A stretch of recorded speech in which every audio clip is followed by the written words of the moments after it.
부자간에는 이러한 이야기가 몇 번이나 되풀이 되었었는데 엘레나의 어머니 빅토리아 까라빠에게도 그 대강의 이야기가 알려져서 어머니의 비탄은 이만저만이 아니었다. 파비오와 아버지가 의논한 결론은 알바노 시내에 퍼지기 시작한 소문을 가만히 보고만 있는 것은 자신들의 체면에 문제된다는 것이었다. 이 풋나기 브란치 포르테는 날로 거만해져 갈 뿐만 아니라 지금은 호화로운 옷을 입고 파비오나 심지어는 깡피 레알리 영주에 대해서까지도 공적인 자리에서 이야기를 걸 정도로 방약 무인하게 굴었다. 그렇기는 했지만 브란치 포르테를 없애버린다는 것도 무모한 짓이고 보니 다음 두 가지 중 어느 것 하나를 선택하거나 아니면 두 가지를 동시에 쓸 수밖에 없었다. 즉, 온 가족이 모조리 다시 로마로 옮겨간다든가 엘레나를 도로 카스트로의 방문 동정의 수도원에 넣어 그럴싸한 배우자가 발견될 때까지 그대로 맡겨두는 일이었다. 엘레나는 자기의 사랑에 관하여 결코 어머니에게 고백한 일이 없었다. 모녀는 서로 깊은 애정을 갖고 있었고 함께 살기는 했지만 그들에게 다 같이 관심사가 되어 있던 이 문제에 관해서는 아직껏 단 한마디도 대화를 나눈 일이 없었다. 거의 이 일만이 두 사람의 머릿속을 차지하고 있었던 바로 그 문제가 처음으로 어쩌다가 불쑥 화제에 올랐을 때 어머니는 딸에게 온 가족이 로마로 이사할지도 모른다는 이야기며 경우에 따라서는 엘레나가 다시 몇 년 동안 카스트로의 수도원에 가 있게 될지도 모른다는 이야기를 해버렸다. 이 이야기를 한 것은 빅토리아 까라빠로서는 경솔하기 짝이 없는 일이었다. 딸에 대한 맹목적인 사랑이라는 점에서 밖에는 너그러이 보아줄 수가 없었다. 사랑에 미쳐버린 엘레나는 연인에게 자기는 상대가 가난한 것을 수치라고 생각하고 있지 않고 어디까지나 그 고결한 마음을 믿고 있다는 증거를 보여주려고 했다. 여기서 플로렌스의 고서 작가는 외치고 있다. 누구나 다 설마 하고 생각하겠지만 자칫 잘못하면 무참한 죽음을 당할지도 모르는데도 대담한 밀회가 몇 번이나 떨에서 되풀이 되었고 심지어 한두 번은 자신의 방에서 행해진 후에도 엘레나는 순결했던 것이다. 자기 정조에 자신을 갖고 있던 엘레나는 애인에게 권하여 한밤중에 정원으로 저택을 빠져나가 그곳에서 두어 마장도 더 되는 알바노의 폐허에 세워진 그 오막살이에 가서 밤을 새우려고까지 했었다. 두 사람은 프란시스코 파의 수도사로 변장하였다. 엘레나는 늘씬한 키였으므로 법의를 입으니 마치 18, 9살쯤 된 젊은 수도사처럼 보였다. 다음의 일은 거짓말 같은 이야기인데 그것은 실로 하늘의 도움이라고 해야 할 일일 것이다. 오늘날까지 역시 카푸치노 수도원 담장 옆에 통로로 되어 있는 곳인데 바위를 뚫고 지나가는 좁은 길까지 왔을 때 수도사로 변장한 줄리오와 그 연인은 깡피레알리 영주와 아들 파비오를 만났다. 깡피레알리 부자는 엄중하게 무장시킨 4명의 종복을 거느리고 등불을 밝혀든 시동을 앞세우고 그다지 멀지 않은 호숫가의 마을 카스텔 간돌포에서 돌아오는 도중이었다. 깡피레알리 부자와 종복들은 두 사람의 연인에게 길을 비켜주기 위하여 폭이 약 18자 가량 되는 바위를 뚫고 지나가는 그 길의 좌우로 갈라졌다. 엘레나로서는 이때에 탈로나 버리는 편이 얼마나 다행한 일이었는지 모른다. 그랬다면 아버지와 오빠의 권총 한 발에 사살되었을 것이고 고통도 또한 일순간에 끝났을 것이다. 그러나 신은 다른 죄를 내리고 있었다. 또한 이 기묘한 해후에 관해서는 다음과 같은 사파가 더 붙여져 있다.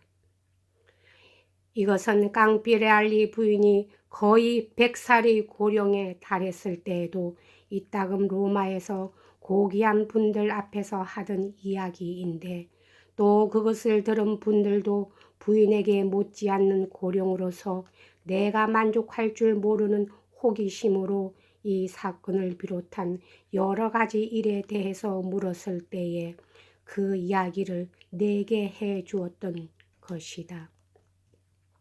어쨌든 파비오 다 깡피레알리는 자기의 용기를 자랑하는 오만불손한 청년이었는데 자기보다 나이가 많은 수도사가 바로 곁을 지나가면서 아버지에게도 자기에게도 인사를 하지 않는 것을 보고 이렇게 부르짖었다.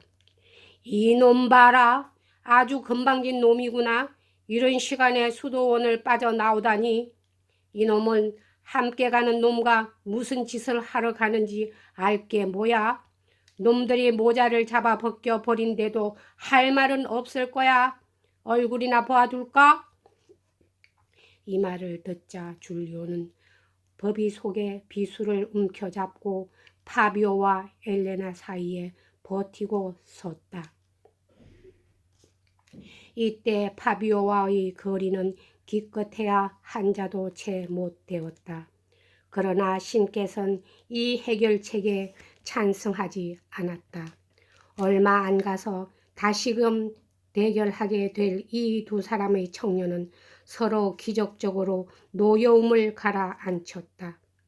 나중에 엘레나 다 깡피레알리가 기소되었을 때 그날 밤의 연인끼리의 도피 행은 품행이 좋지 못한 증거로 취급되었다. 그것은 청춘의 마음이 미칠 듯한 사랑의 정열에 들뜬 모습이었다. 그러나 그 마음만은 순결했던 것이다.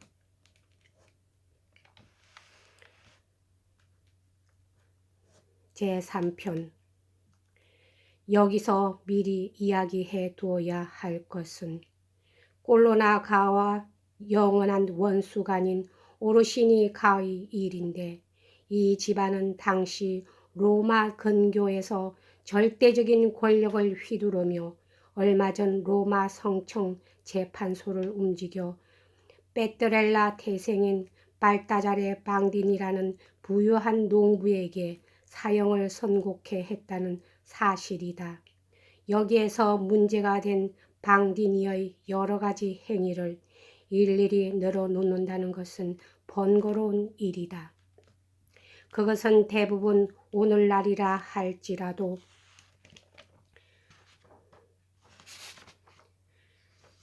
죄가 될 만한 것이었지만 1559년대에는 그렇게 엄하게 다룰 만한 것은 못 되었다.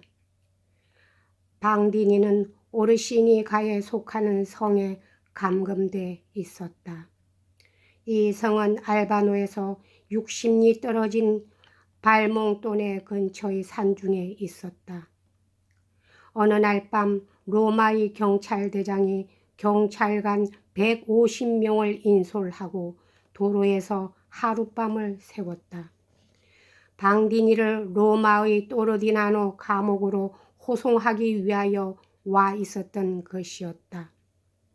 방디니는 사형 판결에 대하여 로마에 공소하고 있었다.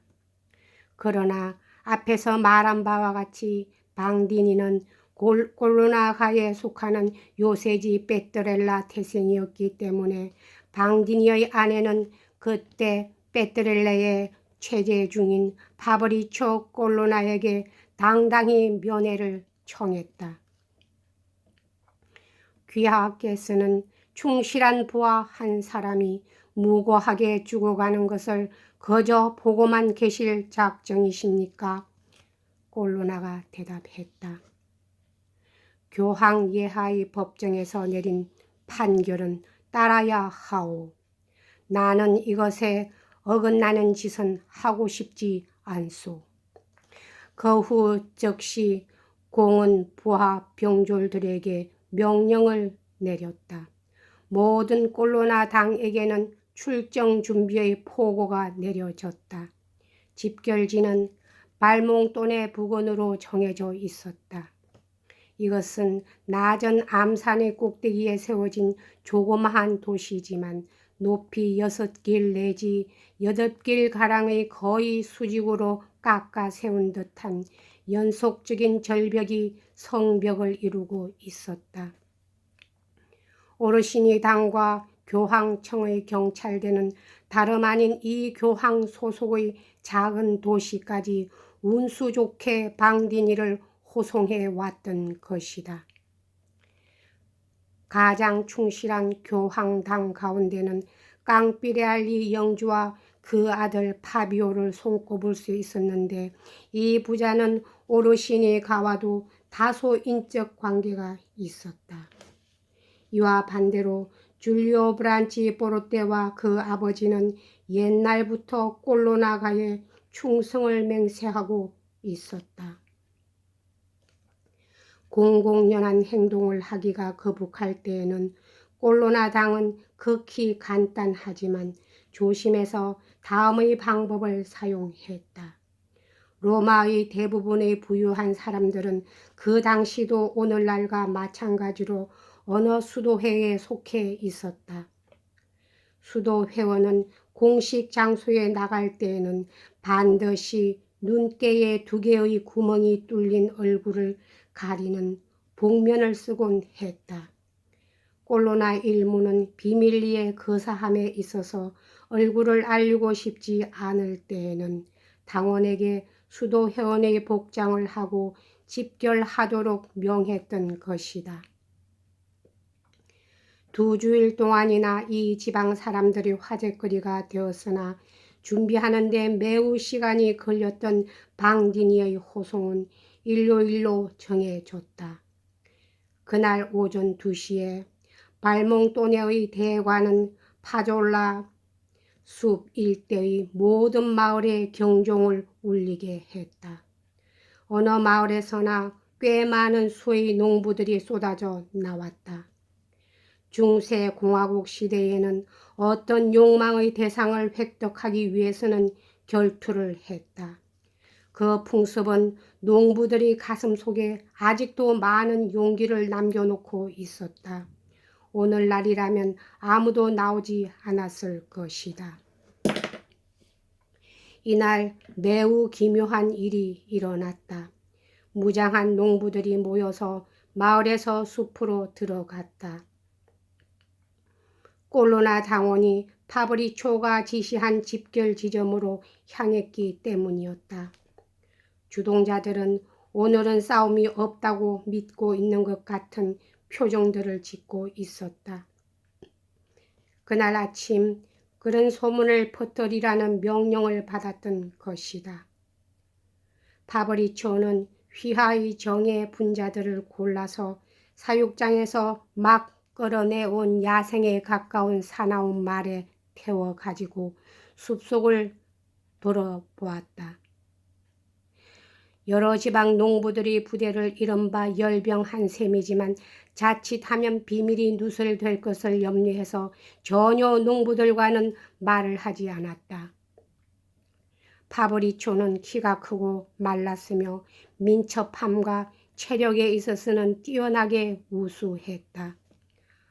아직 45살도 될까 말까 했으나 머리와 윗수염은 새하얗게 빛나고 있었다. 그 점이 그에게 매우 불리했다. 오늘은 여기까지 하겠습니다.